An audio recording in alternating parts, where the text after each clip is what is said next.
So, did the reality show The Apprentice help propel Donald Trump to the presidency of the United States in 2016? Hi, I'm David Thompson. Now, I never watched The Apprentice, wasn't a fan, maybe saw an episode or two or partial episodes. Again, not a fan. But it was on 17 years, and Donald Trump hosted it for 15 of those 17. And a side note here, I believe it was Arnold Schwarzenegger that hosted it the last 2 years. But initially, it was very popular. So the question I pose is, did this help propel Donald Trump to the presidency in 2016? I believe it did, in many ways. Now, let me back off before I go forward here. Many right-wing people, many religious right-wing people, believe Donald Trump was sent by God to be president. He was anointed to be president. I don't agree with this, okay? I'm not condemning anybody here. I don't agree with it. Donald Trump, Jesus, 180, okay? 180. There's 180 degrees between the two. So I don't believe so. I believe that The Apprentice was a way for him to make himself known to America as a powerful leader, a guy that can make quick decisions and is a billionaire because he's so smart. And that sold America, or at least a part of America, especially right-wing America, who kind of liked this type of character, an authoritarian type of character. Right. But I have some articles here. I'm going to read them, and I'm going to read a couple of them. So please listen, and I'm going to comment at the end. Now, these will back me up, and I'm sure you'll understand why once you hear it. Now, the first one comes from the magazine Vox. It's not quite right to say that TV made Trump president, but it's fair to say that TV created the conditions that made Trump's presidency possible. This, at least, is the thesis of James Panaswick's book, Audience of One, Donald Trump, Television, and the Fracturing of America. Now, Panaswick is a New York Times bestseller, and he attempted to explain how Trump turned himself into a protagonist on his own TV show and then pulled us all into it. Not all of us. It didn't pull everybody into it, but it pulled a lot of people into that world. It's also about what TV has done to our political culture and why Trump is the logical fulfillment of all the media trends of the last 2 decades or so. So I think what Panaswick's saying here is that Trump is the construct of 20 years of television and how we look at people, how we look at our heroes through the eyes of TV and movies. Now, I'm going to go on. According to Panaswick, Trump is fundamentally a creature of TV. We know this. His whole public persona was shaped by TV, and he cleverly used the medium with shows like The Apprentice to propel his political career. He also knew exactly what TV media craves: spectacle, drama, and outrage, and capitalized on it throughout his presidential campaign.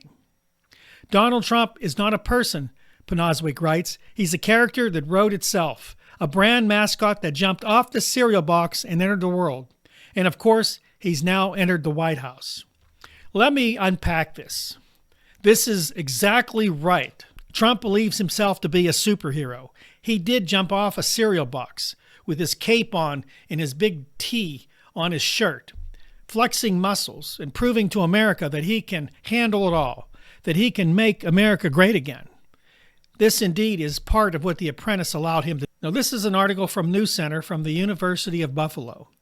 Reality television played a key role in taking Trump from apprentice to president. This is from Bert Gambini.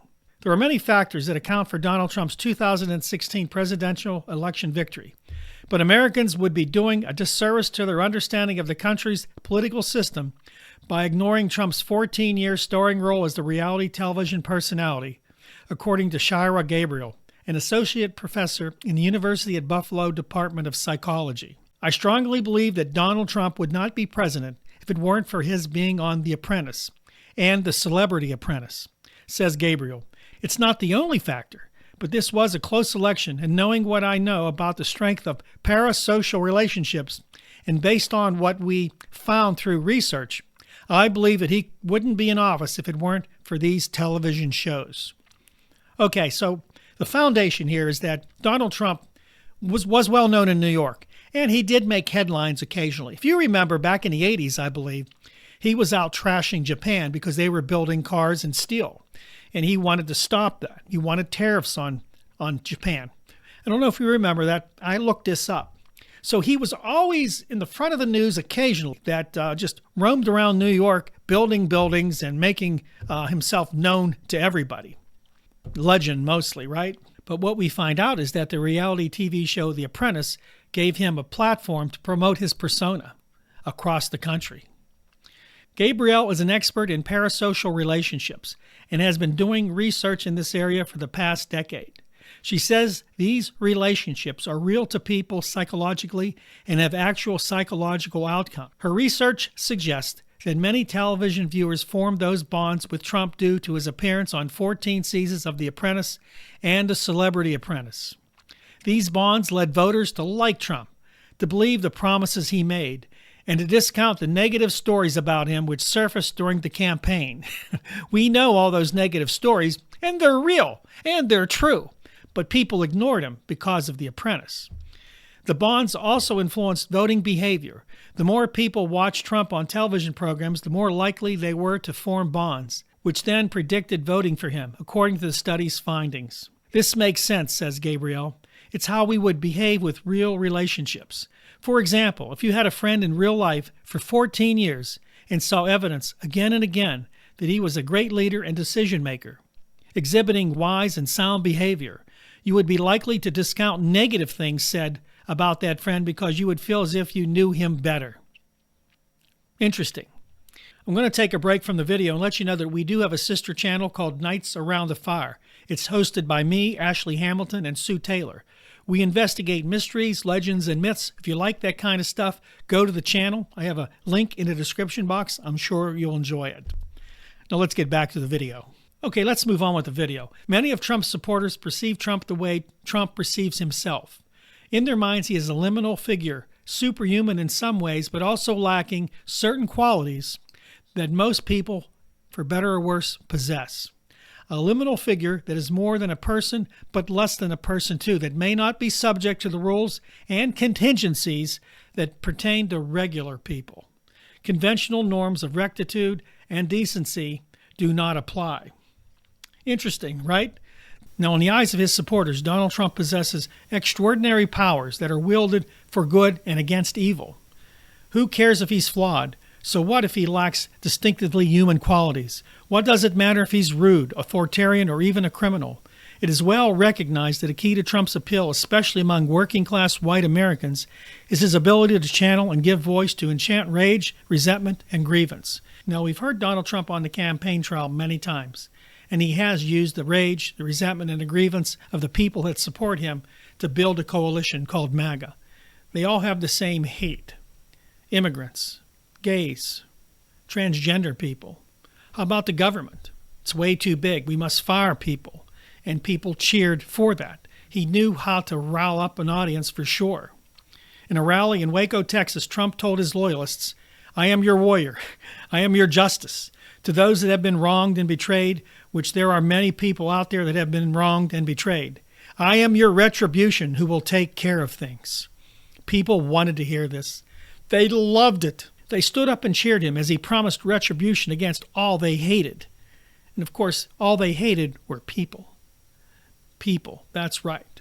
But he knows how to point out the evils of people. Not his own evils, but the evils of everybody else, just like many of his right-wing followers. The judgers. You know who I'm talking about. They'll judge everybody but themselves. So The Apprentice affected millions of people.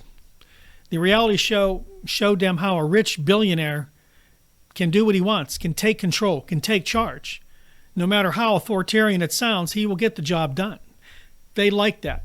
Right-wing people like authoritarianism. You see, because it's a shortcut around the Constitution. It's a shortcut around. The point I'm making today is Donald Trump is not real. Not a real person as we would know it. He's basically a game show host whose persona was pieced together over time. He's a construct of a world where there is no remorse, empathy, or consequences to actions. And of course, we see this in his day-to-day workings as president. He doesn't care who he steps on or what he says or what lie he tells, because there's no consequences to his actions. He has no empathy. He has no remorse. Now, his supporters look at him as someone special, as a savior, someone to make America great again. Now, he uses the tactic of strength through division. That's not new. See, he finds an enemy and he makes that enemy bigger than life. Then he must put on the sword and the shield and fight the dragon, which he defeats because he is for good. He is for the people, except that he is for white rich people, because everything he's done while in office is for white rich people. It's interesting how his followers don't see this. Now, with the latest revelations with the Epstein files, and I just did a video yesterday. If you didn't watch it, take a look. It's on my channel. People are starting to realize there might be some more to the story than meets the eye. I truly believe that he's knee deep in this. It's his persona. It's who he always was. He was a guy that would be friends with Jeffrey Epstein. He's a guy that would want to be friends with Jeffrey Epstein because they are the in crowd. They are the elite, the power brokers. They are the people with the secrets. So Donald Trump is that golem. It's that golem that right-wing Christians and right-wing people from MAGA want to turn loose on everybody they don't like. Kill and destroy. That's okay because we're in the right. Well, Donald Trump believes he's in the right. As you can see on The Apprentice, he was always right, never wrong. And that's the way he wants everybody to look at him. That he's, those 14 years on The Apprentice, molded the perception of so many people. They can't turn away from him. They still think he's the successful person that's going to make everything work. But since his election 6 months ago, he's been anything but perfect. In fact, he has split the world, split the country, and now we're heading into a deep dive into the dirt. He has destroyed everything that was sacred, everything we needed. He's torn apart the U.S. government. He's fired people that we need. He's gone after people that are helpless, that are homeless. He and the Republicans that follow him just prayed over a bill that would send 8 to 12 million people into deeper poverty. It would take health care off of them. They prayed about it, and they felt good. This is obscene. But this is what happens when you have a reality TV show host as your president. This is what happens when you use fear to keep everyone in line. No one wants to stand up to the tyrant because they fear they would be the next enemy on his list. We have to consider this, friends. We got 3.5 years of this guy, and it's only going to get worse. He is tearing this country limb from limb, and so many people don't see it because they hoped that he would fix everything because white America had grievance. This also is what happens when you elect an authoritarian figure who uses fear to keep people in line, who only hires yes people for his cabinet. We don't have enough people that stand against him in Congress. No one in his administration will stand against him. They fear him. I only hope that there's a voice of reason somewhere. But remember, he's a game show host. He's not real. He's something right-wing America wanted. He's something that would fix all their woes. He's something that they still believe will work it all out for them. White America thought somehow that they're being taken advantage of, that we're being overrun by immigrants, people of color, that there's too many gays and transgender people, that somehow the government's too big and we don't need any of it, that we can run without regulations, that we can make America great again. We're going to find out we need regulations, we need immigrants, and that everybody else they hate are just people just like them trying to get by in this world. America's blessed, but Donald Trump has made it seem like we've been cursed. This is what happens, again, when you allow television into your home. Thanks for watching. God bless you. Don't forget to like, subscribe, and share my videos. I hope all's well with you. I'll see you tomorrow right here on the best station for news, information, and analysis, The David Tomsic Show. We'll see you.